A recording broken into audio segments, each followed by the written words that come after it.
ผมเกิดที่อำเภอเขาค้อจังหวัดเพชรบูรณ์ครับผมเกิดท่ามกลางลูกปืนวิ่งผ่านหัวเสียงระเบิดผ่านหูเกิดท่ามกลางความขัดแย้งของคนไทยเห็นพี่น้องคนไทยเสียเลือดเสียเนื้อเสียชีวิตครอบครัวผมเองคุณย่าเสีย1 คนคุณอาเสีย2 คนครับอาผู้หญิงคนหนึ่งอาผู้ชายคนหนึ่งชีวิตผมมันเศร้ามันน่ารันทดครับเหตุนี้ผมถึงต้องมายืนที่นี่ชีวิตตอนเด็กไม่ใช่สบายเหมือนเด็กทุกวันนี้การเรียนการศึกษาไม่มีเงินเรียนไม่มีกยศให้ยืมรุ่นนั้นฮะขนาด4 บาทค่ารถที่จะไปเรียนยังต้องโกหกคนเก็บเงินกระเป๋าบอกผมลืมเอาตังค์มาแต่จริงๆไม่มีเป็นค่ารถไปต้องการที่จะไปเรียนพี่น้องทุกท่านครับใครที่ไม่ได้อยู่บนป่าบนดอยคงไม่รู้ถึงความยากลำบากแต่ผมมั่นใจว่าคนเราเลือกเกิดไม่ได้แต่มั่นใจว่าคนเราที่เป็นได้ครับเราเลือกเกิดไม่ได้เราเลือกอนาคตของเราได้ครับ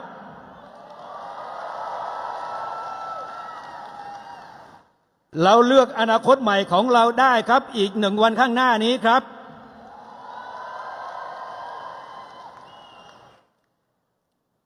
พี่น้องของผมส่วนใหญ่ที่อยู่บนดอยเขาเรียกเราว่าชาวเขาผมคนนี้แหละครับจะมาทำให้บอกว่าให้ทุกคนได้รับรู้ว่าเราคือชาวเราพวกเราคือชาวเราด้วยกันครับไม่ใช่ชาวเขาพี่น้องเจ้าเงาะน่ารักอยู่ภาคใต้พี่น้องสาไกพี่น้องอุรักลาโวยพี่น้องมอแกนคือกลุ่มชาติพันธุ์ของผมก็สงสัยชีวิตของเขาอยู่มาตั้งแต่บรรพบุรุษเขาฝังเวลาเขาสิ้นชีวิตเขาฝังทำไมอยู่ไปอยู่มาวันหนึ่งที่ตรงนั้นมันไม่ใช่ของเขาพี่น้องครับเรามีเรื่องดีๆอยู่ในป่าอยู่ในดอยแต่ไม่ได้เอามาพูดกาแฟที่อร่อยติดอันดับโลกอยู่ที่บ้านมณีพฤกษ์จังหวัดน่านครับชาที่แสนอร่อยหอมกลุ่นอยู่ที่เชียงรายระบบการดูแลป่ากาแฟที่ปลูกอยู่ในป่าเราไปท่านคงไม่รู้หรอกครับกาแฟที่ท่านกินอยู่ในเมืองเนี่ยระบบจัดการไฟป่าปลูกอยู่ในป่าเขานั่นคือผู้อนุรักษ์ป่าได้ดีที่สุดครับ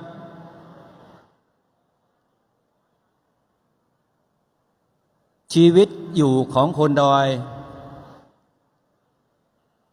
เราเกิดที่นั่นเราอยู่ที่นั่นอยู่มาวันหนึ่ง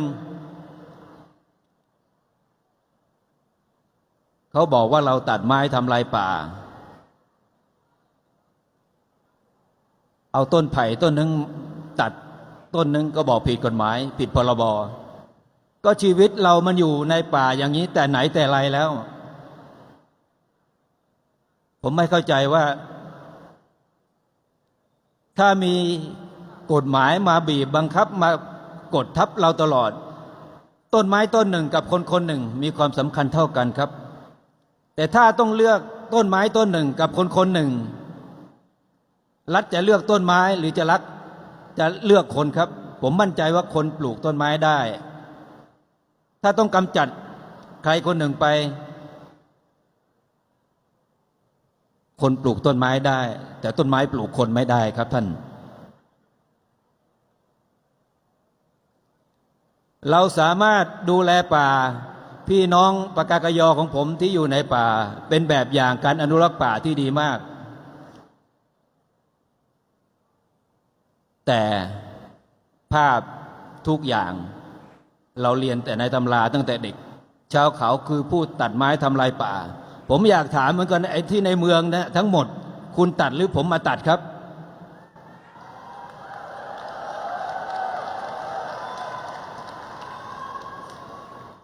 บริษัทนายทุนใหญ่ตัดหรือผมตัดครับขวานด้ามแค่ฝ่ามือเนี่ยต้นไม้สักใหญ่ต้นไม้ใหญ่แล้วต้นไม้สักต้นแค่นี้ผมหอบแล้วหอบอีกที่จะมาใช้เป็นฟืนชีวิตของคนที่อยู่ในป่าในดอยกลุ่มชาติพันธุ์เนี่ยมันเหมือนชีวิตที่เป็นถังขยะปัญหาทุกอย่างโยนไปที่ถังขยะนั้นนะครับตัดไม้ทำลายป่าก็เรายาเสพติดก็เราพูดอย่างกับคนป่าคนเขาเนี่ยเป็นนักวิชาการหัวคิดสามารถผลิตยาเสพติดขึ้นมาได้แท้จริงแล้วเราคือปลายเหตุต้องไปป้องกันที่ต้นเหตุครับไม่ใช่เราปัญหาต่างๆที่เราอยู่มีเยอะแยะไปหมดครับไม่ว่าสิทธิไม่ว่าที่ทับป่าทับที่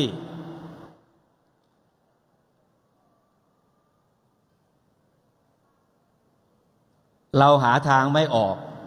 ชีวิตเราจะไปทางไหน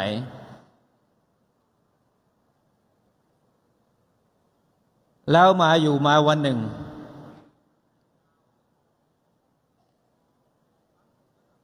ผมรู้แล้วผมเห็นแล้วมีสามเหลี่ยมรูปหนึ่งที่ท่านเห็นอยู่นี่ฮะตอบโจทย์ของเราได้หมดแล้วครับ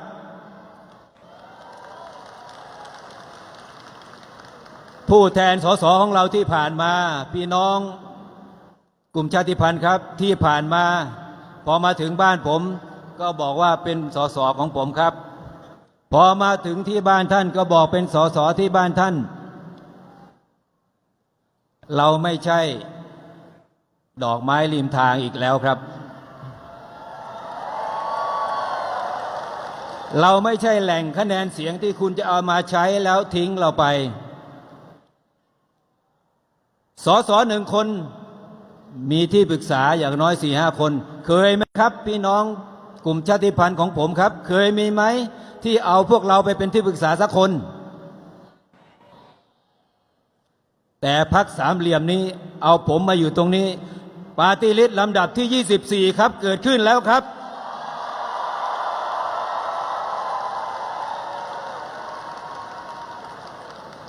พรรคอนาคตใหม่เปิดโอกาสให้กลุ่มชาติพันธุ์ผู้ซึ่งมีปัญหา108มาเป็นตัวแทนมาพูดในสภามาเป็นตัวแทนเป็นปากเป็นเสียงแทนท่านยืนอยู่ที่นี่แล้วครับพรรคอนาคตใหม่มีคณะทำงานแม้ใครจะเข้าไปในสภาคณะทำงานนี้ยังอยู่กับพรรคอนาคตใหม่คิดมีสูตรแก้ปัญหาของเราเรียบร้อยแล้วเขตวัฒนธรรมพิเศษจะแก้ปัญหาทุกอย่างของเราที่มีปัญหาอยู่ในขณะนี้ไม่ว่าที่ทับป่าทับที่จังหวัดแม่ฮ่องสอนแต่ละปีหมู่บ้านของเราจะอยู่ตั้งแต่ปู่ย่าตายายมางบประมาณทั้งหลายแหล่จากรัฐส่วนกลางที่เข้าไปพัฒนาติดที่ว่าอยู่ในป่ามันเกิดขึ้นได้ยังไงครับในรัฐไทยพี่น้องกลุ่มชาติพันธุ์ทุกท่านครับไม่ว่าเหนือจดใต้ทุกกลุ่มชาติพันธุ์ถึงเวลาแล้วครับชีวิตของเราปัญหาของเราเลือกเกิดไม่ได้แต่ผมเชื่อมั่นว่าเรามีศักยภาพเหมือนกับไทยพื้นราบพลเมืองทุกคนครับเรามีศักยภาพเหมือนกันผมคนหนึ่งอาสามายืนอยู่ตรงนี้แล้วพร้อมที่จะแบกปัญหาของท่านบนบ่าของผมเอาไปแก้ในรัฐสภาถึงจะแก้ได้ครับหมดเวลาในการฝากท่านผู้ว่าท่านรัฐมนตรีต่างๆท้ายสุดเขาตอบมาไว้ติดที่ข้อกฎหมายในเมื่ออำนาจรัฐมันอยู่ที่ในสภาเราต้องส่งตัวแทนของเราไปแก้ปัญหาต่างๆอยู่ในสภาครับหมดเวลากับอนาคตเก่าแล้วครับ ประเทศไทยต้องเดินไปข้างหน้าเท่าทันทุกประเทศนะครับ เริ่มต้นจากไทย2 เท่าพลเมืองทุกคนจะต้องมีสิทธิเท่าเทียมกันเพื่อเท่าทันโลกพี่น้องกลุ่มชาติพันธุ์ครับอย่านอนหลับตื่นเหมือนผมได้แล้วครับกล้าตัดสินใจได้แล้ว เรามีศักยภาพพี่น้องกลุ่มชาติพันธุ์ผมที่อยู่อเมริกาเขาไปขี่เครื่องบินเขาไปขับเครื่องบินแล้วครับเขามีผู้แทนอยู่ในสภาแล้วครับเราก็ทำได้เราก็มีได้มาร่วมมือด้วยกันครับ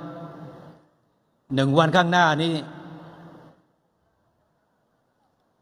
ผมเอาอาวุธมาด้วยครับไม่ใช่อาวุธหนักแต่เป็นอาวุธเบาครับเป็นอาวุธเบาที่จะเปลี่ยนชีวิตของเราวันที่24นี้กากบาท3 เหลี่ยมอยู่ตรงไหนกาที่นั่นมาเปลี่ยนประเทศไทยด้วยกันมาสร้างอนาคตใหม่ด้วยกันอนาคตใหม่ต้องการท่านต้องการเราครับ